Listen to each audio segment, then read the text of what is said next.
at BROOKE Crane, CRANE Media, MEDIA, and that is mine. And then also I have the Mother of the Top podcast, as well as the Reliable Representation Talk Show page. So we have a lot of different platforms. So if you don't see the show on one of these platforms, just go to the other one. That's right. We all over the place. Because we are all over the place. So YouTube, um, what? LinkedIn, Mm-hmm, Instagram, mm-hmm, Facebook. I mm-hmm. think that might be all of them. Anywhere, everywhere. And don't forget 90.1 FM if you're in the Jackson metro area. Or you can go to the internet and go to WMBR 90.1 and you can stream us live online. So all over the place. So good evening, everybody. I'm launching over here. We will be going live very shortly. And I'm going to bring Miss Moni on the screen over so she can say hello to everybody. So we're going live in about 1 minute here. All right.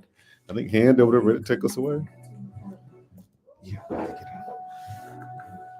All right. All right. So we almost live. Tell us who you are if you're tuning in. We want to know who you are joining us. Got a very interesting show this evening. We got a lot of stuff going on at the state capitol here in Mississippi. We are almost at our deadline to bring bills out of committee. And so we're seeing how the legislative session has shaped up. So we are excited to share all of this with you. And we want y'all to get involved and call in and tell us what you heard about what's going on because there's a lot of stuff floating around in the streets from the street committee. So we want to clear up anything that the street committee may be saying in regards to proposed legislation. And there is some truth to some of it. So we just want to set the record straight.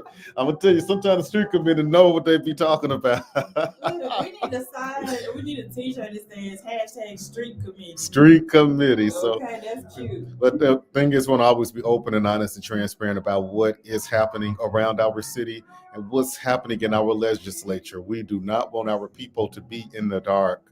Our people have been in the dark for too long, and we're going to shine some light on the things that's going on because if we go there every single day and we're doing these things, guess what? We need to talk about them. So we're excited to be going real soon. Y'all get on in here. And don't forget, drop your name down there. Drop your name, tell us where you're tuning in from. We want to know who you are so we can acknowledge you at least. So please don't be shy and don't be ashamed. We love all of our guests here on the Reliable Representation Talk Show. We got one more song queued up now, and so we will be kicking this show off very soon. And we have a surprise special guest. It's going to be joining us this evening. He may be a little busy and may be running behind. I know it's a lot of stuff. He has a very busy schedule, so we're going to kick the show off without him, and he'll join us a little later. And if he's not able to make it this evening, we'll get him back over here again. Yeah, But we got an action-packed show, so definitely, he may be stuck in traffic because I'm telling you, this traffic is crazy between 4 and 6. It is, and it's like a madhouse at the Capitol getting stuff done and ripping and running. So, but nonetheless, we're going to bring a great show regardless of what happens because we are always ready. And I'm going to have to cut out a little early this evening. I have to go to okay. I hear Handy over there.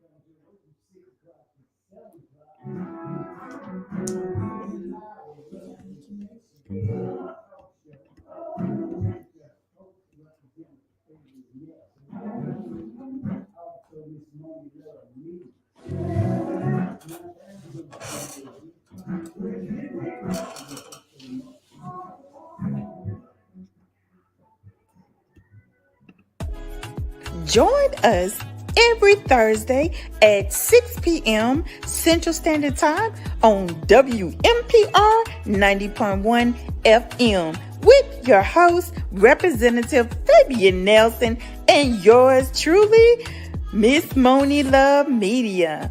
We can't wait to see you this Thursday, every Thursday on WMPR 90.1. Let's go. See you then. Like, share, and comment, and subscribe. Welcome. This is season 2 of Reliable Representation Talk Show. It's your girl, Miss Moni Love Media, and here is Fabian Nelson. All right, good evening and welcome to welcome to the Reliable Representation Talk Show. Y'all, I'm sorry trying to clean my camera off over here, but welcome to the Reliable Representation Talk Show. We have a very, very exciting show this evening. And as always, we want to say thank you so much for tuning in, and we could not do it without y'all. Yes, we definitely can. I know this week has been really busy, of course, for you, but I do want to say I had a really great time last Saturday night.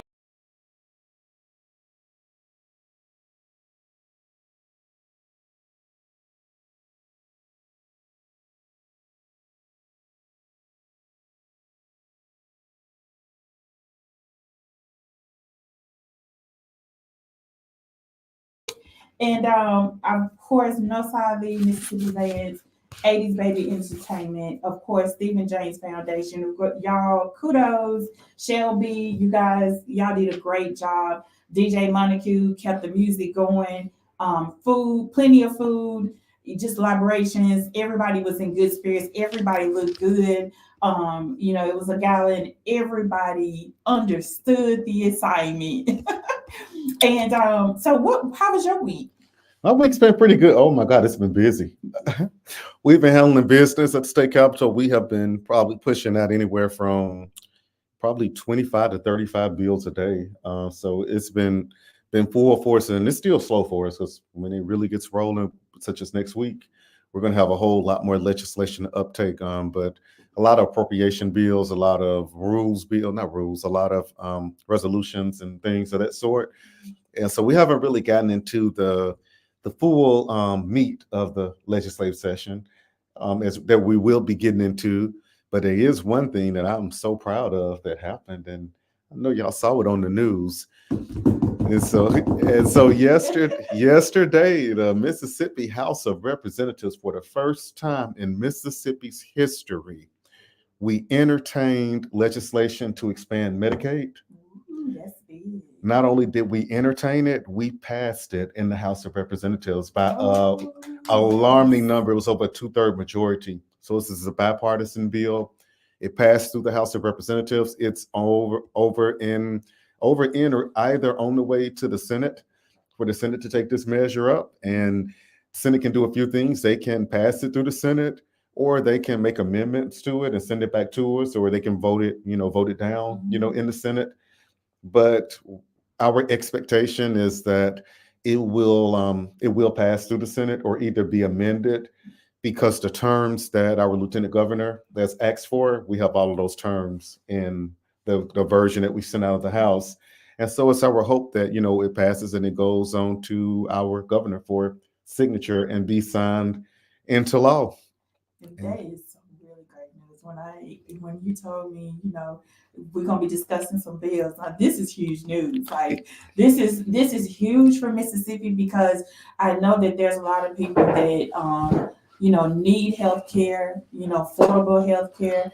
But a lot of times I saw someone on the news say sometimes it's just depending on if you paying your rent versus paying for healthcare, and going to the doctor, getting just a simple, your medicines, so this will help a lot of people, help a lot of young, pregnant women who need the, prenatal medical assistance that they do need. And then I know it's a lot of provisions that, of course, you don't want to go into detail more now, but it's just the fact of it being passed in the House is just a wonderful thing, because in the beginning they never said they would do it. You know what I mean? For the past probably 10, 15 years, the Democratic Party, we've always been strong advocates for Medicaid expansion.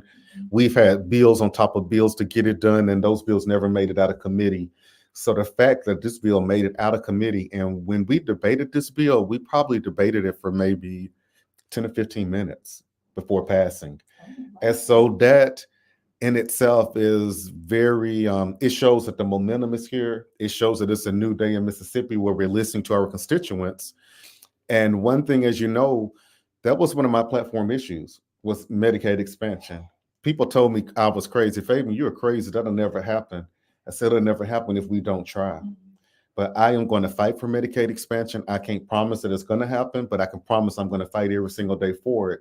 And as the chair lady of the Representative McGee of the Medicaid committee, as she was up there presenting the bill yesterday, I just kind of reclined back in my chair and I just had my eyes closed as I was listening to her, because everything that she said is the same thing I said on the campaign trail. When I talked about hospitals closing, where our people need health care, Mississippi being last in health care, everything I said, she was saying.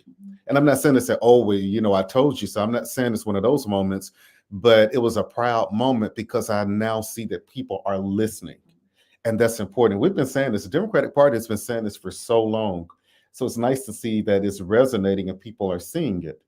And as with everything, we're getting a lot of accolades about it. Oh, good evening, Ms. Wilson. Thanks for tuning in. And so we're getting a lot of accolades, a lot of support, but we're also getting some negative pushback. We're getting people saying, don't do that because people aren't going to want to work and they're going to get something for free and get something for nothing. Well, this is one thing I want to put on your mind. Healthcare is a human right. I've never seen one person say, I'm going to get up and I'm going to go get a CAT scan today. Come on, let's go get a CAT scan. Come on, let's go to the emergency room for leisure. When people are taking advantage of doctor services, they're doing it because they're normally sick. We want a working Mississippi. How can Mississippians work if they're not healthy? With all of the economic development that we're getting in the areas, we still have to make sure we're taking care of our constituents. And that's where it starts. When we go to the Delta and we look at kidney disease in the Delta, it's at an all-time high. End-stage renal failure is at an all-time high. Diabetes is at an all-time high where people are having to have amputations. The reason this is happening because they cannot get the medicine. With kidney disease, it is hereditary in some cases, but most of your cases come from hypertension. And so we have people that cannot go to the doctor and treat hypertension. Guess what's going to happen? They end up with kidney failure, end-stage renal failure. And with end-stage renal failure, guess what? They automatically qualify for Medicare. So it's what we try to get people to understand is it's cheaper to prevent illness versus treating it when it happens. Because when we think about dialysis can range $15,000 to $20,000 per month. If we have people going for regular doctor's visits and regular checkups, that's going to be minuscule in comparison to that. And so we're doing this because we want a healthier Mississippi. This is not a handout. This is not a giveaway. No person is profiting monetarily from expanding Medicaid, but entities will be, because what's going to happen? Rural hospitals will be able to stay open or reopen. The doctors will be able to, come back to their areas where they're not able, where they have to close down. So this is not only a healthcare boost, it's an economic influx. And so I'm happy that, we have the traction on this and we got it out of the House and over to the Senate. And I'm going to keep on fighting because our job is not over. My job is not over until our governor has signed this into law, or he doesn't sign it and it becomes law. And if he vetoes it, guess what? When he vetoes it and it comes back to us, we can override his veto with a 2/3 majority in the House and the Senate. So if that bill is vetoed and it comes back to us, I'm going to be out there saying we need 2/3 majority to get this passed. Mississippians deserve this. It's not a handout. It's not a giveaway.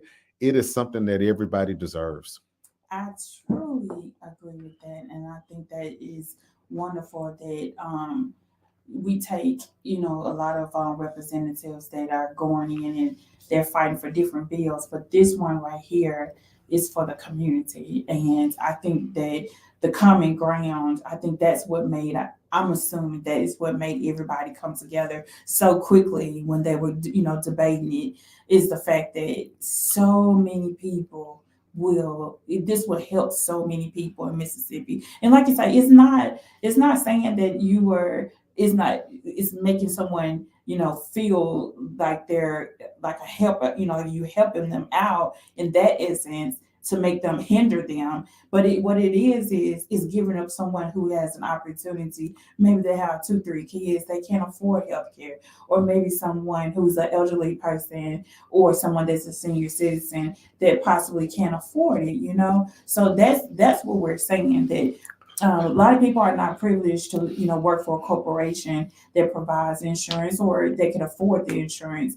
And so it's good to be able to give back to the people who can, because you know our senior citizens are the one who started Yeah, before we did. they did. And we have to realize you have to always look at other people through a lens. You can't look at your life and say, oh, I'm doing good and I made it.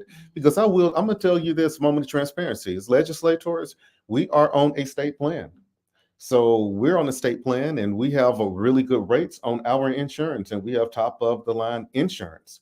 And so I can't sit here and say, oh, well, I'm fine, so I don't care about other people. No, that is not going to get it. It doesn't. Oh, my screen messed up. So, look, I did this. Charlotte Reeves said, wonderful accomplishment from both sides of the aisle. Please continue working for the people and not the party. You have definitely brought a breath of fresh air to the legislature. Thank you, Charlotte. Thank you so much. And so we have to always think about other people. You know, that's why I stay in the community with my constituents, because when they come to me and they talk and they say, hey, look, I can't afford my insulin. I can't afford this. I can't get on health care.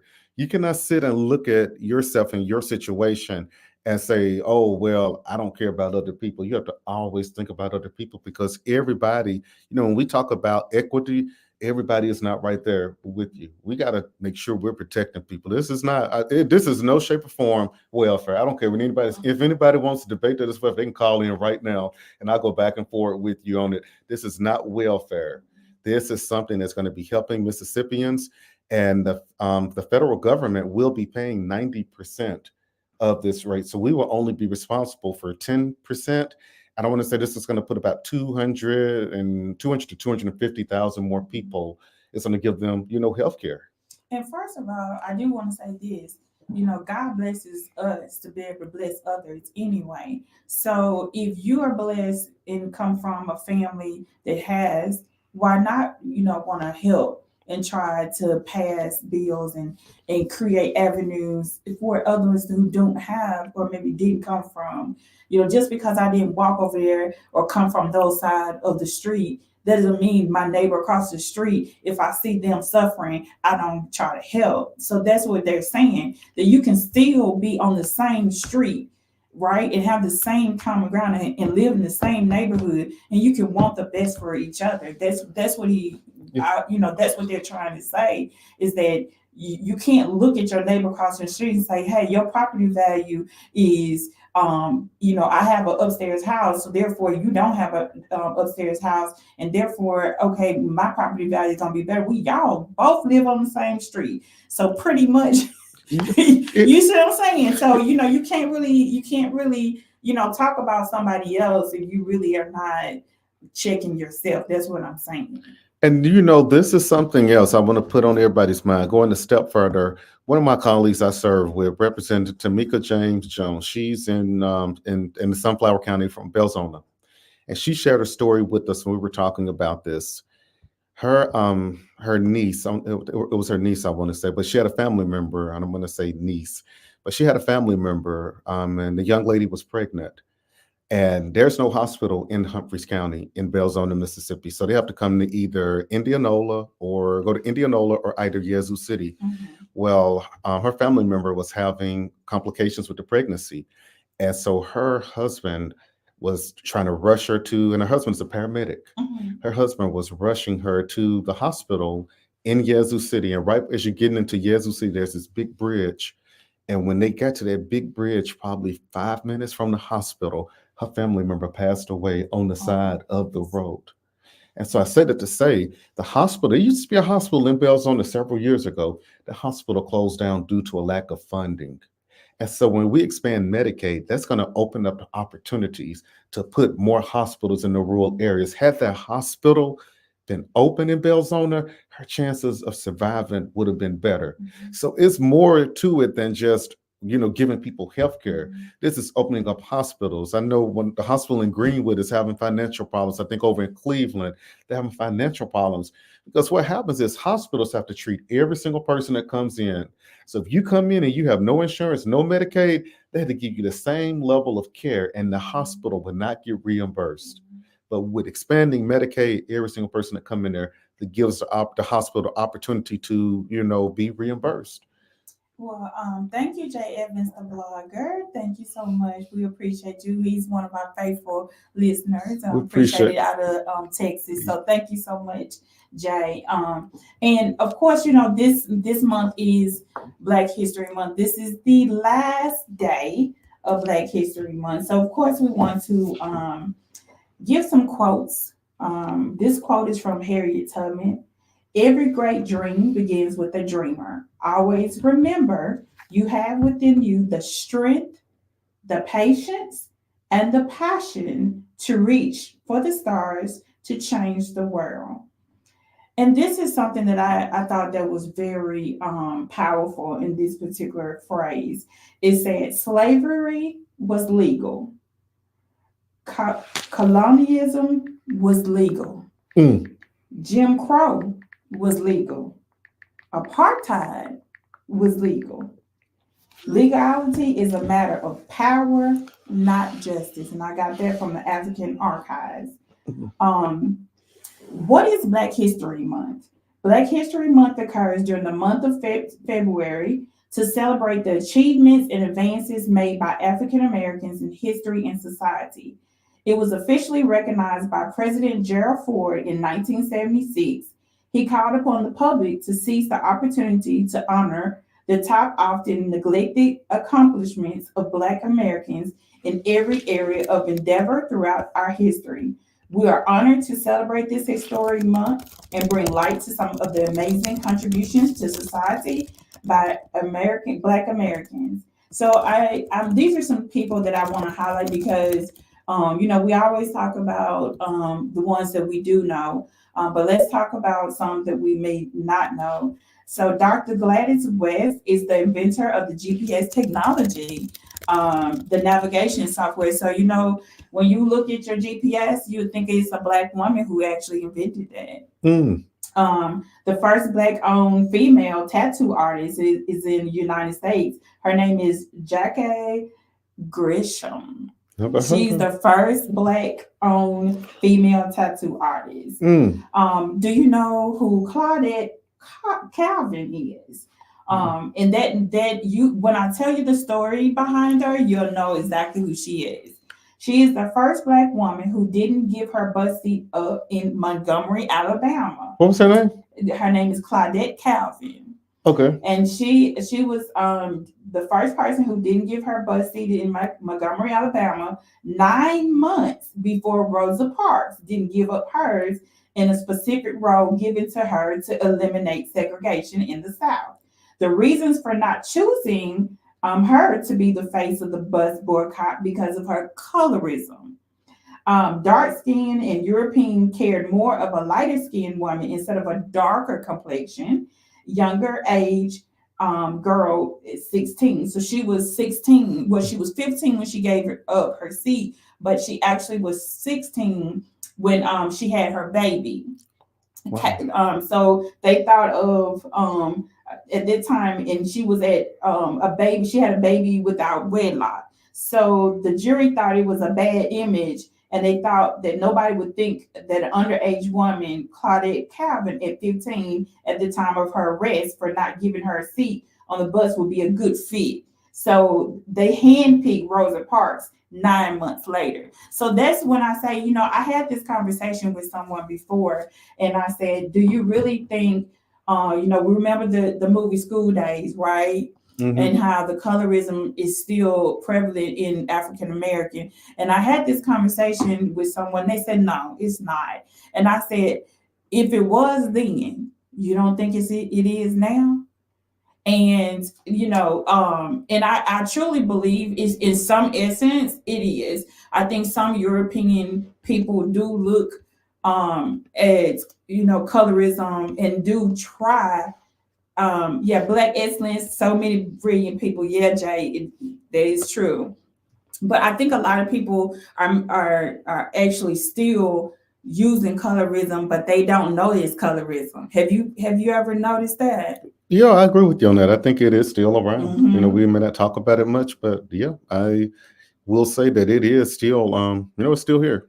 And so, Job Masako, a WW2 World War II hero, sank a Nazi ship with a bomb made from a tin can with condensed milk. He was denied the highest military decoration because of his race. Mm. Can you believe that? Hmm. He was known as a hero for helping sink one of the Nazi ships, but yet he could not be treated fairly in the military and get his props because he was not of a different race. It happens. It does. So we're gonna move on back to the Mhm. political portion of it because I'm Okay. gonna have to leave, and you can pick that on up because I got Okay. to get out a little earlier. But what was the next thing we had on there? On which one? Okay, so we were talking about Medicaid expansion. Did we have any other legislation we were going to talk about? Um, at this moment, did you want to talk about the one that you just did? I'm so excited about Medicaid expansion. Look, did you want to talk about more about the Look, expansion? I'm excited. I'm just excited. I'm excited about expansion. I just took a think about it that that it did happen. We have a lot of other stuff in the Oh, I do pipeline. know. I Uh-huh. do know. The bill 2726 that hopefully getting closed the June 2028, which is the funding of the eight universities too costly. They signed to university college communities. I'm not gonna say the senator's name, but he wants those three colleges closed. Oh, They didn't say which one. So could you elaborate for the people who don't know about that particular bill 2726? is that Senate Bill 2726? Mm-hmm. That bill is by Senator Polk. Mm-hmm. Yep. I can't think his first name. I just put Senator Polk, but Yeah, yeah. I think he's out on the McGee area. I'm not sure, but yes, there is a Senate bill out there that it is calling for the closure, and I don't have it in front of me. It's off the top of my head, but it's calling for the closure of 3 universities here in Mississippi. Mhm. And I looked at the bill, and when I looked at the bill does not name any university. It just says 3 state universities, and so the bill is not clear as to what universities are going to be closed or intended to be closed. It ultimately leaves it up to the IHL, the Institute of Higher Learning. Mhm. But my problem with that bill is if we're saying, and Polk made a comment, and in his comment, he said that we are appropriating too much money to the universities and schools here in Mississippi. And so if you're making allegations that we're giving too much money to the schools and you're wanting to close 3 of them, then you should have listed the schools in that bill that are going to be closed, and you should have given justification Mhm. why they should be closed. The thing is, we don't write checks that much anymore, but when we do, we don't write blank checks. Mhm. And this bill is a blank check Mhm. because it's opening up the door for anything. And I'm gonna tell you, University of Mississippi, Mississippi State, University of Southern Mississippi, those are all great schools, as well as all of our HBCUs in the state. And me personally, I don't want to put any of our universities on the line. We need every single one of our institutions of higher learning. Thank you, Eddie Wright Barbecue. We love And your barbecue. Just so you know, y'all make sure it's my business. Go and check him out. yeah, and Jay Evans said that bill is horrible because of the HBCUs that it could affect. And Jay Evans, the thing is, I think about there are 3 HBCUs in Mississippi: Jackson State University, Alcorn, and Mississippi Valley State. Mhm. And with the way this bill is written, any of those can be on the chopping block. I'm an advocate for education.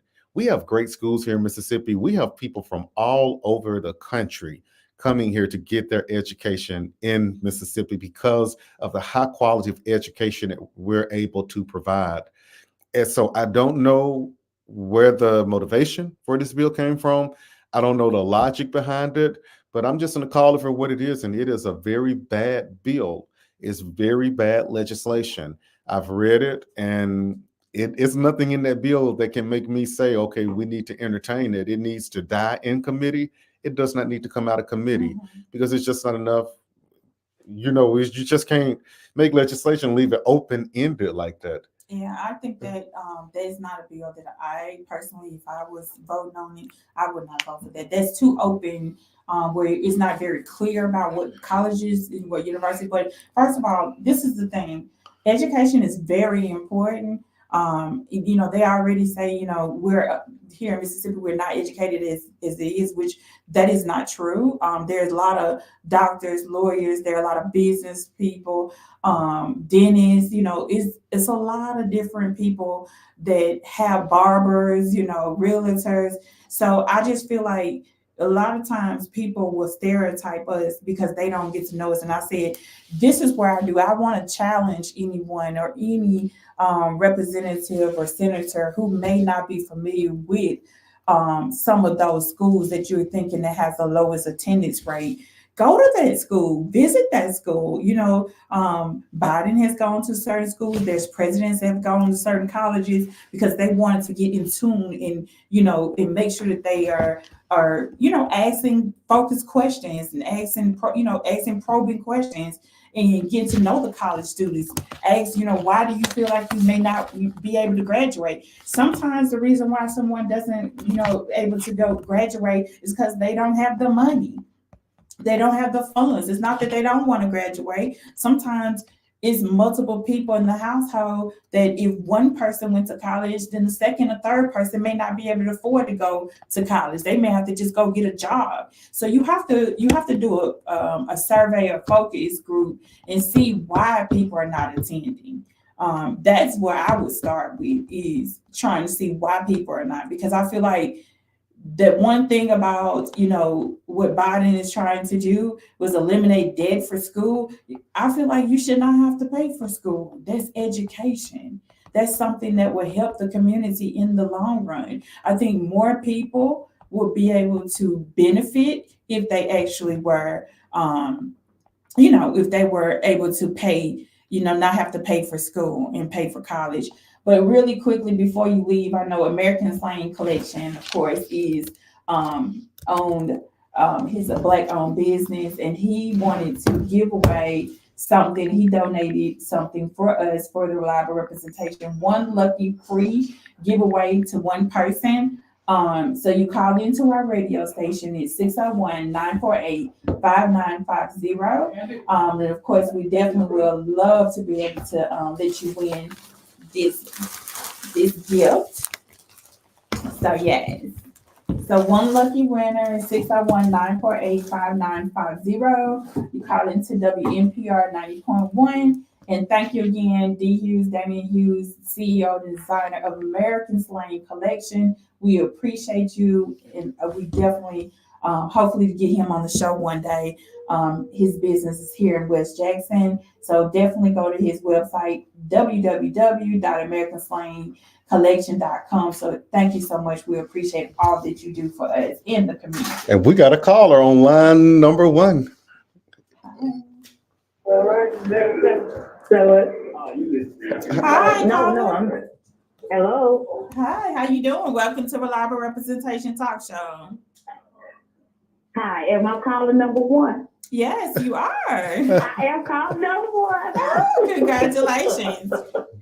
Thank you very much. What's your name? Miss Donna Owen. Oh, Miss Donna. Hey there, Miss Donna. What's going on with you? Hello. Okay. Thank you. Well, we're gonna we appreciate it. It's a T-shirt from American Slang Collection. So we appreciate you calling in. Okay. Thank you so much. Do you want to give a shout out to anyone? Anybody?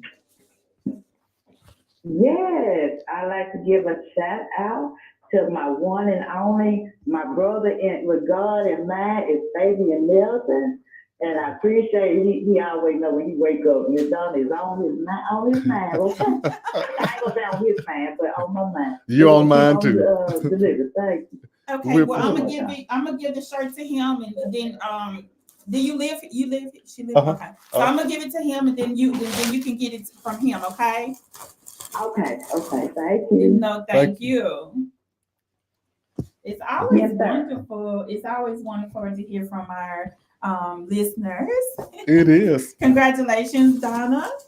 We do appreciate you. Make sure you tag us on Reliable Representation Talk Show when you wear your t-shirt.